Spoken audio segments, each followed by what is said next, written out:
Assalamualaikum warahmatullahi wabarakatuh. Waalaikumsalam warahmatullahi wabarakatuh. Bismillahirrahmanirrahim. Alhamdulillahilladzi faddalana ala katsirin min ibadihil mu'minin. Allahumma shalli ala sayyidina Muhammad wa ala alihi wa sahbihi ajmain. Amma ba'du. Ilahi anta maksudi wa ridhoka matlubi, a'tini mahabbataka wa ma'rifatak wa a'tini ma'aka abadan. Ahli silsilah Thariqah Qadiriyah Naqsabandiyah Mahasuryalaya Sirnarasa PPKN, wabil khusus Sayyidina wa Murabbi Arwahina pengarsa Aba Awas Qaddasallahu sirrah. Al-Fatihah.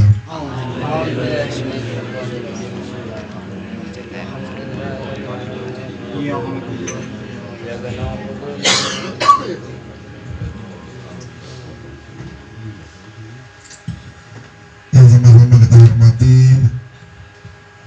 Habib Edi dan seluruh para ikhwan akhwat, wabil khusus pemangku manaqib Bapak Warto beserta keluarganya senantiasa selalu mendapatkan kejembaran rahmaniyah dan Amin. Ikhwan akhwat yang dirahmati oleh Allah, kisah Syekh Ahmad Kanji. Memang kisah Ahmad Kanji ini tidak begitu banyak, begitu panjang. Kita tidak tahu Syekh Ahmad Kanji ini backgroundnya apa. Apakah seorang santri atau bukan. Tapi kalau dari kisah ini, beliau itu bukan santri. Beliau pekerja. Kerjanya adalah mencari kayu bakar. Bukan kerja kantoran, bukan kerja yang menghasilkan uang yang banyak. Kerja yang mohon maaf, tanda kutip, di mata manusia itu dianggap pekerjaan yang rendah, karena mengambil kayu bakar, bukan mengambil emas. Anggaplah Syekh Ahmad Kanji ini bukan seorang santri, tapi bisa mendapatkan kemuliaan yang sangat luar biasa, yang diikrarkan, jadi diakui oleh gurunya Syekh Abu Ishaq Al-Maghribi. Sebagaimana Abah Anom mengakui keistiqomahannya Abah Aos, sebagaimana Abah Anom mengakui akhlak mulianya Abah Aos.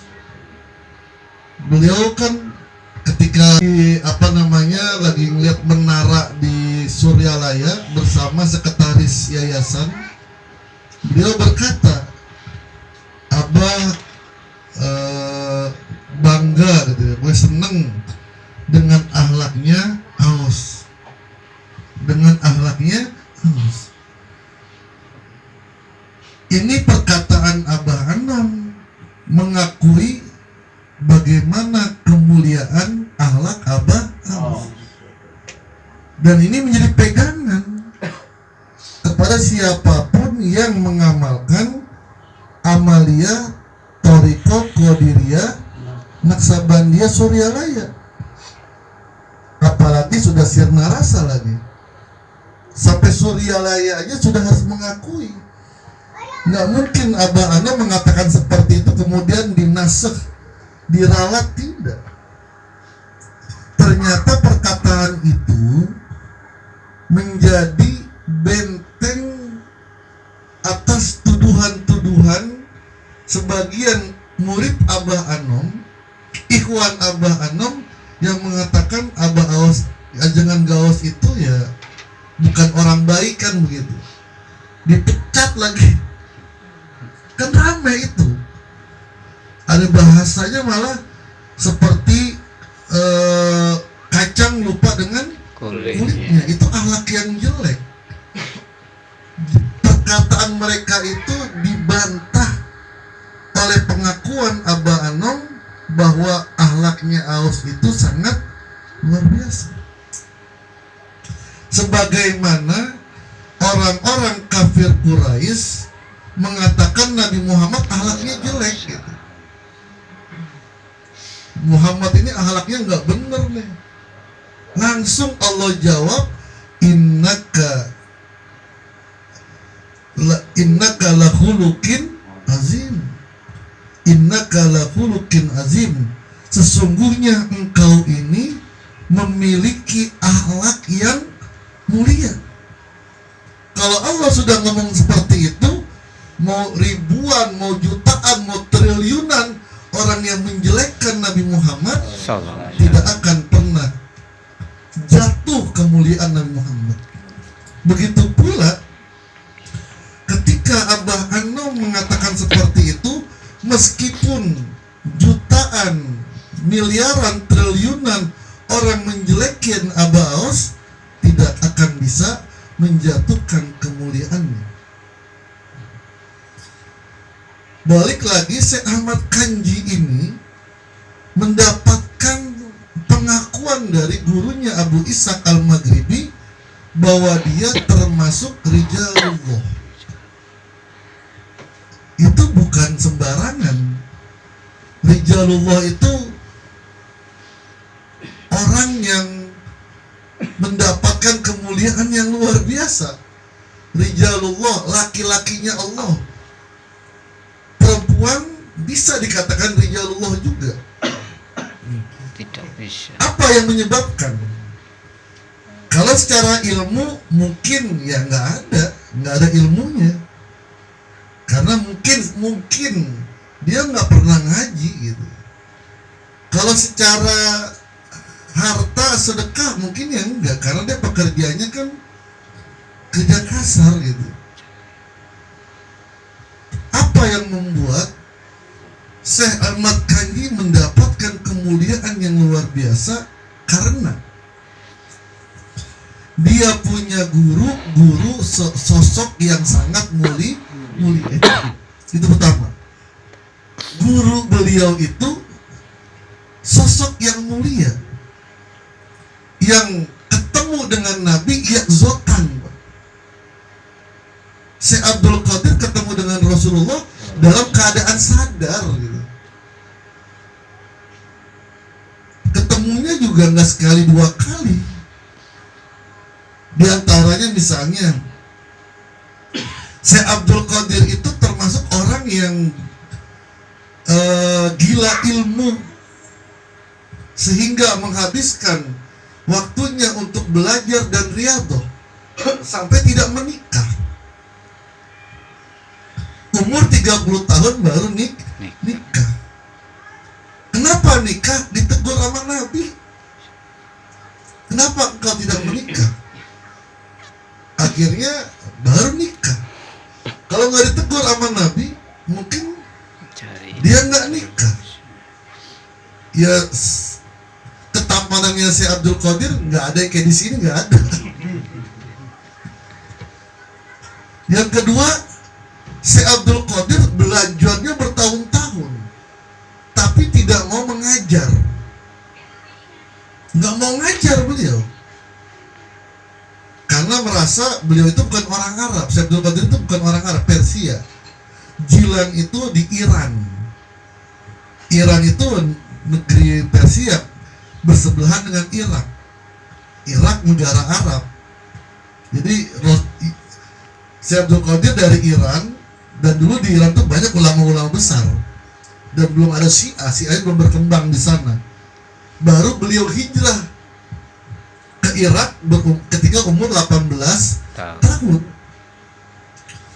Di Iran dia belajar sudah menjadi mufti mazhab Hambali, sudah menjadi ahli fikih. Datang ke Irak, bertemu dengan ulama-ulama yang begitu luar biasanya. Beliau mengaji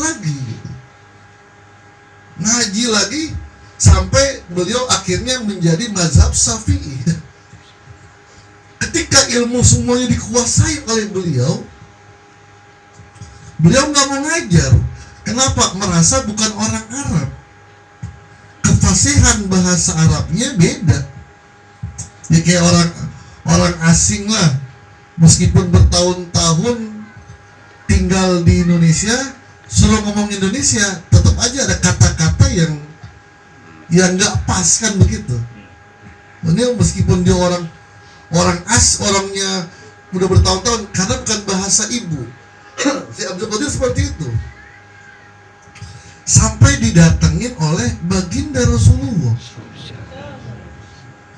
Kata Nabi, iftafa, buka mulutmu. Dibuka mulutnya si Abdul Qadir, diludahin sampai 7 kali. Dan nyata. Cuman ludahnya Nabi kan nggak kayak kita bau sabsu.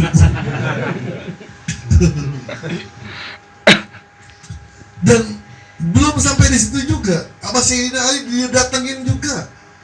Setelah itu majelis beliau yang hadir bukan hanya manusia saja, tapi bangsa jin pun pada hadir. Bahkan ada riwayat ada jin ketemu dengan ulama, kamu jin dari mana? Dari Baghdad. Sering hadir, ya kami sering hadir di majelisnya si Abdul Qadir. Dan banyak kami masuk Islam setelah hadir di majelis Syekh Abdul Qadir Al-Jilani. Jadi Syekh Abdul Qadir itu orang yang mulia luar biasa. Puncak kemuliaannya adalah perkataan Rasulullah kepadanya, kakimu berada di pundak para wali. Itu Rasul yang ngomong, kakimu berada di pundak para wali. Artinya siapa para wali, biar bisa naik kedudukannya harus melalui engkau.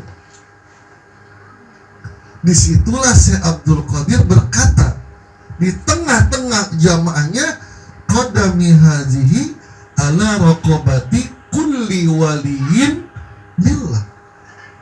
Kakiku ini berada di pundak para wali. Jadi Syekh Abdul Qadir itu karena la nabiyya ba'di, kata Nabi, tidak ada nabi setelah aku, maka semulia-mulianya Syekh Abdul Qadir tidak akan pernah menjadi seorang nabi. Udah wali aja udah.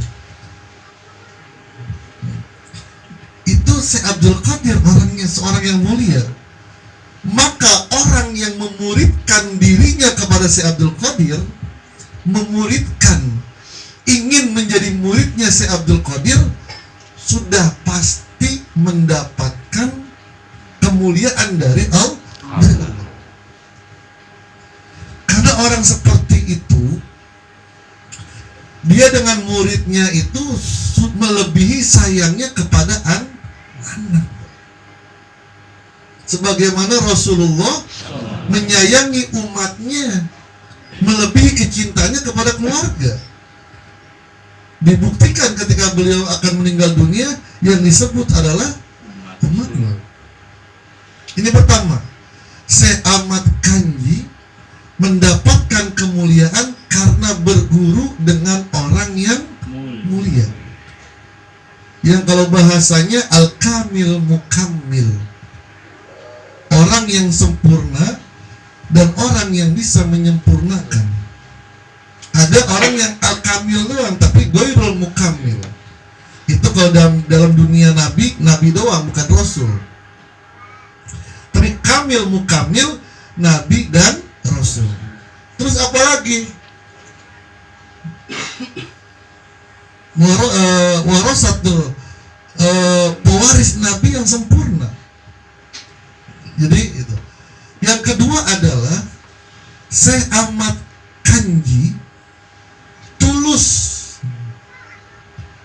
dan penuh keyakinan kepada gurunya. Cinta, yakin kepada gurunya. Ini modal. Meskipun belum ketemu, di hatinya sudah keinginan besar dan keyakinan besar ingin menjadikan Syekh Abdul Qadir sebagai guru. Ternyata modal seperti ini lebih cepat terangkat di sisi Allah daripada dengan keilmuan. Meskipun ilmu itu penting, ya Abah itu orang yang alim, orang yang cinta ilmu. Syekh Abdul Qadir orang yang alim, orang yang cinta ilmu. Tapi terkadang ilmu menjadi hijab baginya. Oleh karena itu gini, dalam bertorikoh modal utama adalah dua: cinta dan yakin kepada guru mursyid. Itu aja modalnya. Dan ini banyak terjadi di kalangan kita. Saya ambil contoh lah ya, yang sudah meninggal dunia lah. Dalam muridnya Abah Anam ada Ki Anta ya. Ki Anta itu secara ilmu keagamaannya rendah, Pak. Nggak bisa baca kitab. Jangankan yang gundul, gondrong juga nggak bisa. Bahkan kalau Abah ngomong, baca Qurannya juga belum tentu benar. Kalau dia baca Quran, mungkin guru-guru Iqra nyalahin mulu. Cuman Ki Anta itu orang yang sangat yakin dan cinta kepada Abah Anam. Maka Ki Anta mendapatkan kemuliaan dari Allah. Apa diantaranya? Disebut dengan Sohibul Waridat. Waridat itu seseorang yang sering mendapatkan bisikan. Kelihatan ilmunya tuh gak ada Ki Anta itu. Masa Khalid bin Walid dia kenal? Kayak misalnya gini, orang suka bola, nanya Ronaldo, siapa sih Ronaldo? Ketahuan nih, nggak demen bola dia. Ronaldo nggak dikenal. Begitu pula di kalangan umat Islam yang namanya Khalid bin Walid, orang pada kenal dalam sejarah Islam, tapi Ki Anta nggak kenal. Beliau mengatakan, siapa itu Khalid bin Walid? Kata Baos, sahabat Nabi yang mendapat julukan Saifullah Maslul.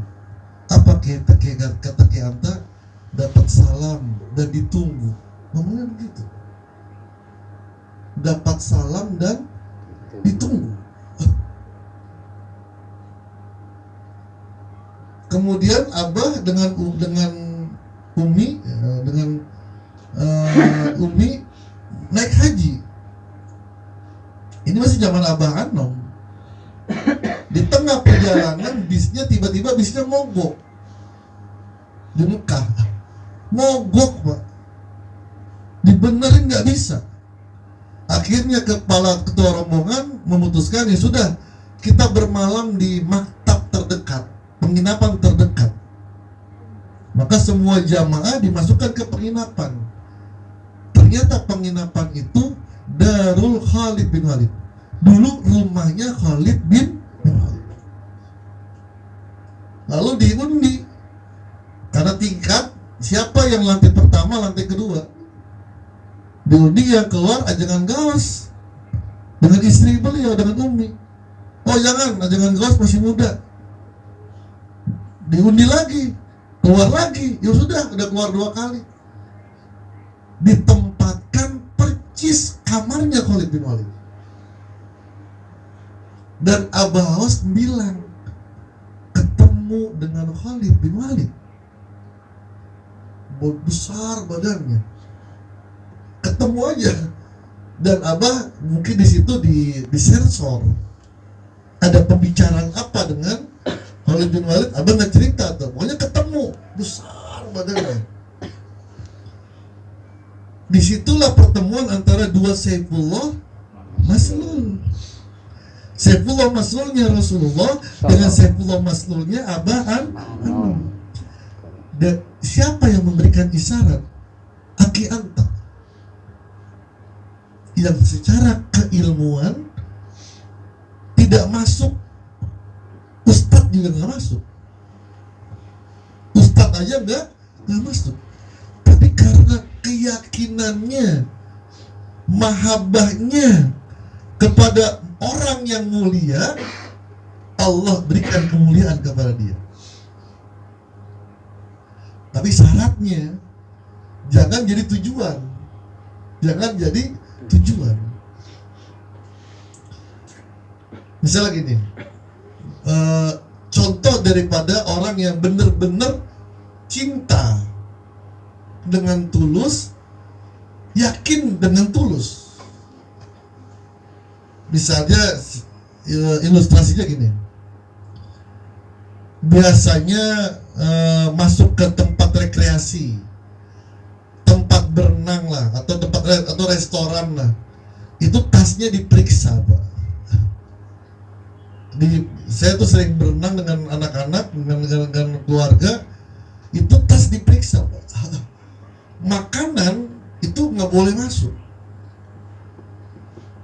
Bapak bawa seblak ceker ayam lagi, pas mau masuk dilarang, nggak boleh. Pilihannya itu seblak tinggal di sini, Bapak masuk, atau Bapak dan seblak tinggal di luar, jangan masuk. Di dalam sudah disediakan makanan beraneka ragam, sudah ada semuanya. Nggak boleh bawa makanan dari luar. Dan di luar sudah ada semuanya. Kira-kira kita bertahan di luar dengan seblak yang kita bawa, atau ya udah seblak tinggal aja, kita masuk karena di situ sudah ada makanan. Kira-kira milih yang mana? Seblak tinggal. Begitu pula berakhlak kepada guru mursyid.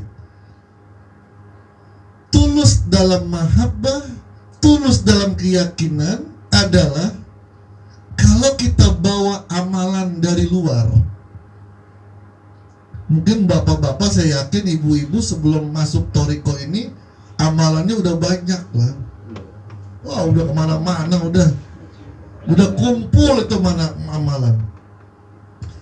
Pengen masuk ke Abah, bukan cuma melihat, pengen masuk. Kalau melihat doang nggak apa-apa, dari jauh silakan. Maka saya sering mengatakan gini, ikhwan banyak yang bisa melihat Abah, ikhwan banyak yang bisa menyentuh Abah, tapi tidak semua ikhwan bisa mendapatkan Abah, masuk ke dalam Abah. Nggak semuanya, termasuk saya juga belum mungkin. Orang yang benar-benar ingin masuk ke Abah itu tulus dan tulus dalam mahabbahnya, tulus dalam keyakinannya. Kita bawa amalan masuk ke dalam Abah. Abah sudah mengatakan tidak mengamalkan amalan selain yang diamalkan oleh guru mursyid. Kira-kira biar kita masuk, kita milih masuk ke Abah atau tinggal di luar bersama dengan amalan yang sudah ada. Orang yang tulus dalam mahabbahnya, tulus dalam keyakinannya, maka amalan itu diletakkan.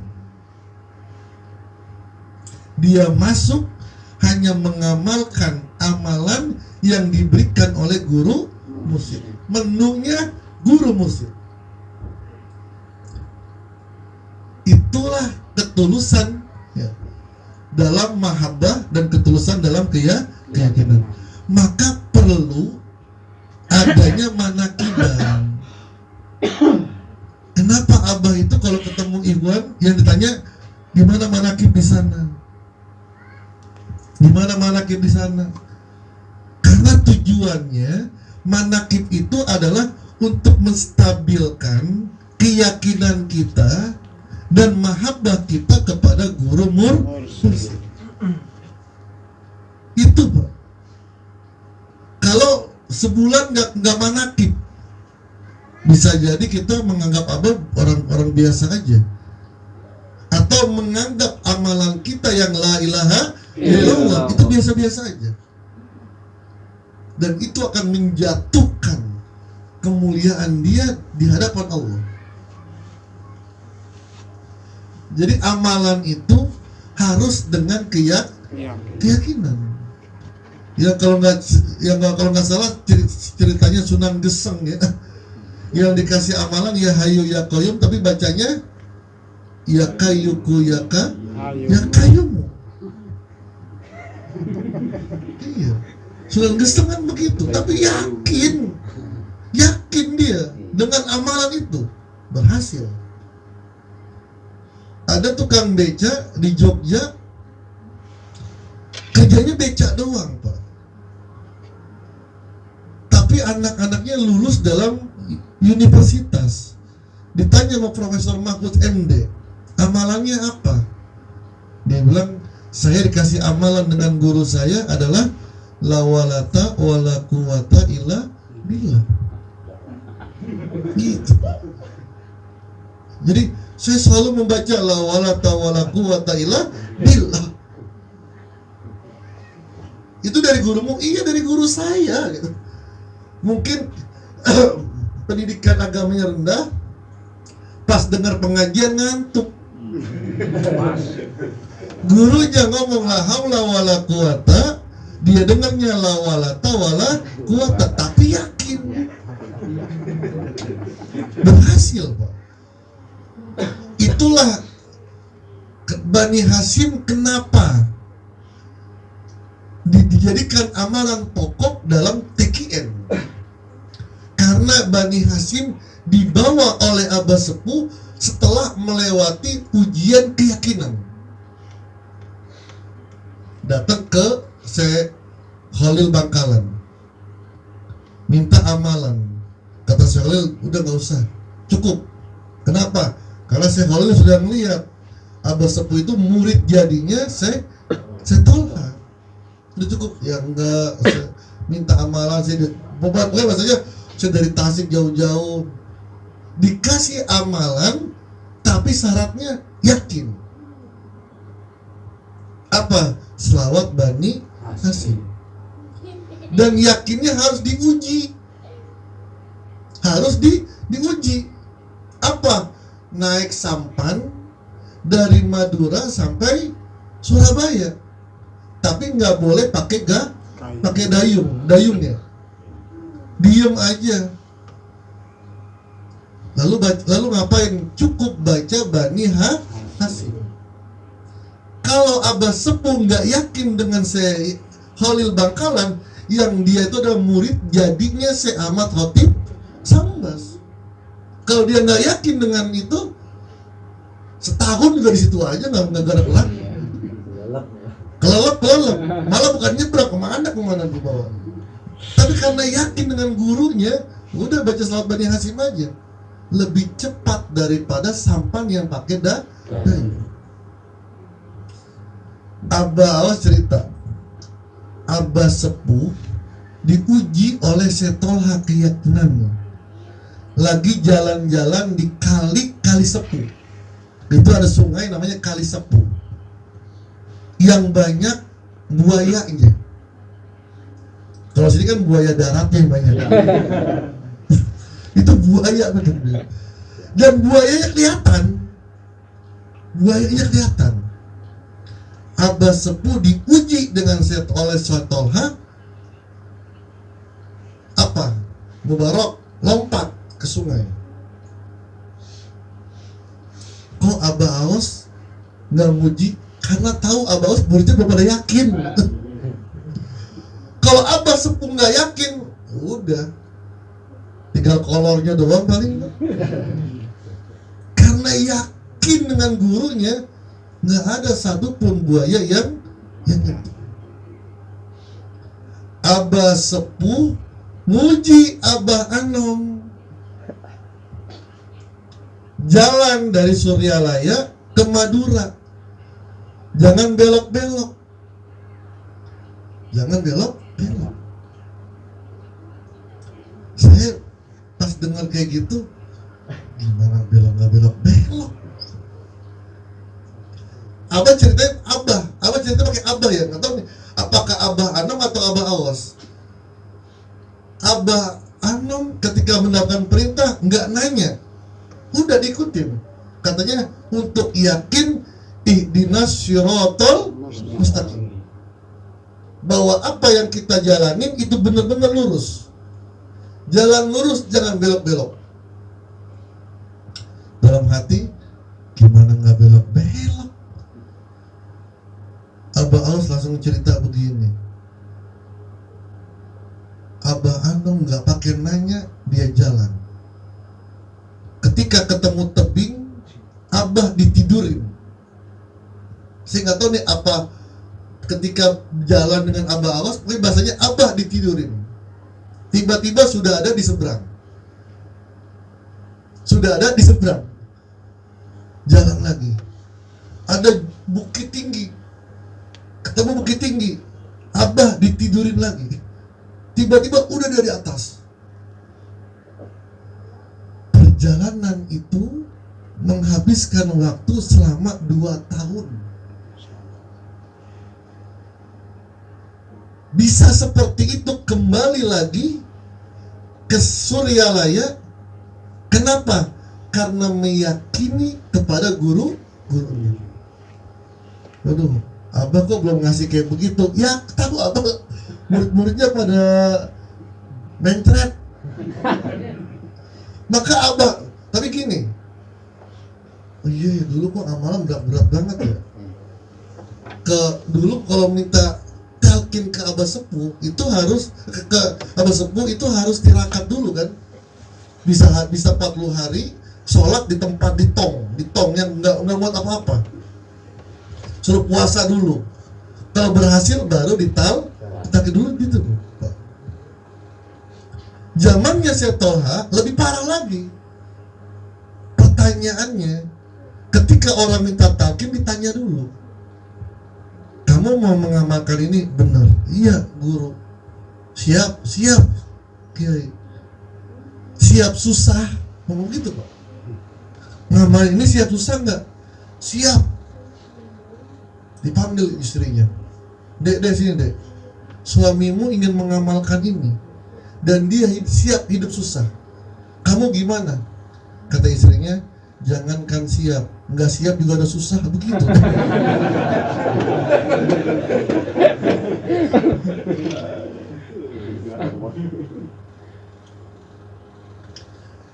Susah Pak.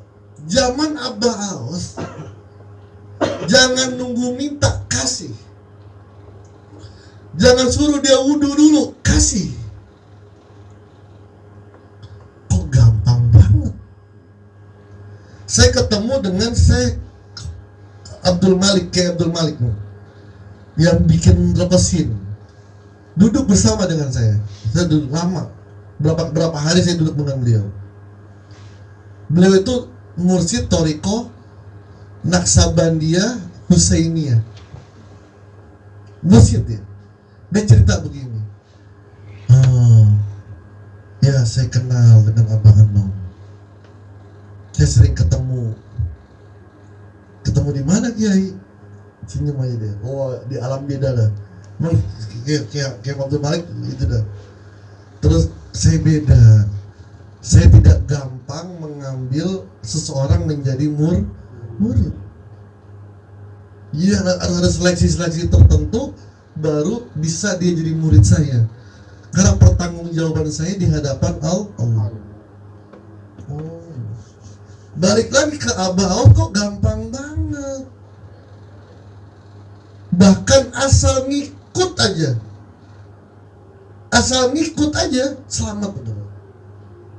Kalau bahasa saya mau rombongan terakhir gak apa-apa dah. ikut. Tidak ada yang tertinggal, kata. Tidak ada yang tertinggal. Kok gampang banget. Pas di Bandung di apartemen Newton, habis sholat subuh, Abah langsung berbalik. Ada beberapa orang doang yang di sana. Saya bersama dengan almarhum Haji Sarifuddin, Haji Udin. Langsung berbalik ngomong begini langsung. Ini di otak ini nih, kok gampang banget thariqah ini ya. Gampang banget gitu, bisa jadi menjadi pengikut thariqah tuh gampang. Dulu kan susah banget. Abah langsung berbalik. Langsung cerita begini. Dulu ngeratain tanah itu pakai pacul, sebulan baru rata. Tanahnya rata, yang macul badannya bengkok. Gitu ya, badannya bengkok apa gitu. Sekarang pakai apa namanya? Pakai beko. Itu pas lagi beko baru beli tuh. Sekarang pakai beko. Nggak sampai sehari tanah rata. Baru, oh ini jawabannya. Ternyata setiap ahli silsilah itu membuka jalan, menghaluskan jalan dan mengamankan jalan. Abah Sepuh membuka jalan, mengamankan jalan, menghaluskan jalan. Abah Anom pun begitu. Begitu pula Abah Aus. Maka kita udah enak. Bahasa Abah Aus nggak usah ngunyah, udah dikunyahin, makan sampai makan dikunyahin mah Abah, tinggal telan doang udah gitu. Maka yang diperlukan adalah mahabbah dan keyakinan. Wallahu a'lam bishawab. Assalamualaikum warahmatullahi wabarakatuh. Waalaikumsalam warahmatullahi wabarakatuh. Allahumma sholli ala nabi Hashimi Muhammad wa ala alihi wa sallim taslima. Allahumma sholli ala nabi Hashimi Muhammad wa ala alihi wa sallim taslima. Allahumma sholli ala nabi Hashimi Muhammad wa ala alihi wa sallim taslima. Salamullah ala Taha Rasulillah. Salatullah salamullah ala Yasin Habibillah. Tawassalna bismillah wa bil hadi Rasulillah wa kulli mujahidin lillah bihabil badri ya Allah.